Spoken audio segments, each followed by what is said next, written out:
I beg your pardon for interrupting you, Doctor.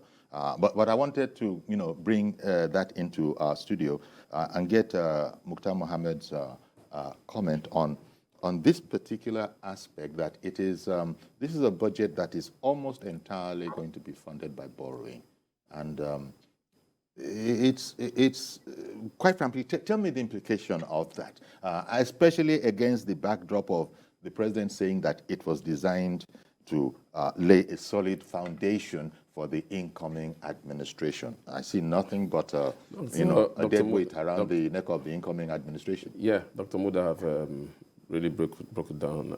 The other time he didn't say as part of the debt is that the debt, especially the foreign debt, is estimated at an exchange rate of 433 naira to the dollar.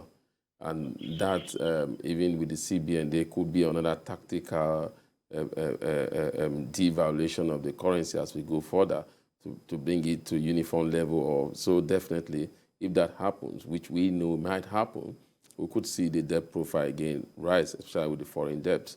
So it's all about just presenting a budget so that it won't look like, that's how I feel, it won't look like we didn't present a budget. Because if you go to the antecedent of budget presentation in Nigeria, or budget, when you present the budget for the incoming administration, let me tell you what will happen. When the incoming administration, the budget is supposed to run in January, and we will have to give it to this president, whether we agree with the way they rush to present the budget without doing due diligence, but they make sure that the budget is passed into law by January 1st.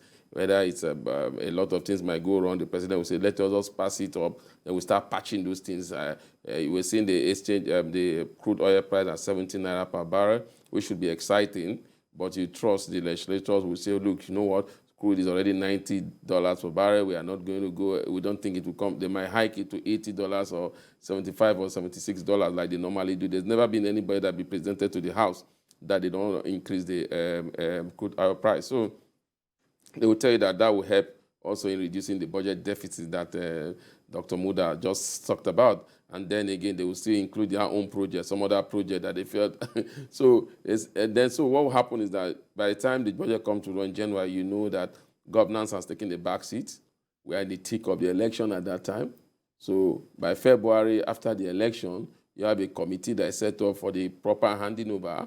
So what you will see is that between January, February, March, April, there's nothing that is happening. So the incoming administration comes in May, and if their record is anything that will sustain, you realize that they will not send the supplementary budget and give him another name, and then they start all afresh with their old type of. So it's not anything to celebrate. It's just we need to have a budget for the incoming administration so that they could have something to present again when they come in for a supplementary budget. If you look at the budget, like you have said, borrowing, and they tell you they are borrowing for key infrastructure, they tell you they are borrowing to build infrastructure. What we keep asking is that, can our infrastructure, you're talking about key infrastructure, can they stand as a collateral? Where is the PPP, public-private partnership? Bring the private sector, let them handle this, build and operate, like you have done in the airport, you've done in some of the roads, and you could see the result. You are not going to spend so much money. All you need to do is to give them tax bracket. I mean, tax relief for the next, maybe for some time. But the government is looking at revenue. So it's not looking at how can we bring the private sector so that they will not be able to pay tax. So they're always looking for a way to tax the private sector more. Like I said, again, even tax Nigerian the more. That is why at a point they said for every call that we make, we should be paying tax on it. If not for the intervention of the Minister for Digital Economy that said, it doesn't work like that. So you see a government that is not innovative, a government that does not think out of the box, a government that is just interested in, we need to do projects.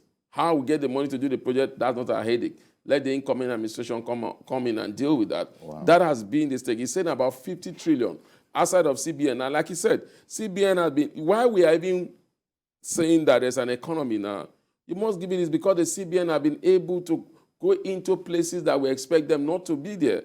They are doing direct intervention in Texas, direct intervention in rice production, those are not things the CBN Act does not permit them to do. Like Dr. Muda said, the CBN Act does not even permit them to even give government money. They're supposed to be an independent body. And even if they do, government is supposed to pay from their revenue. He's saying about 20 trillion.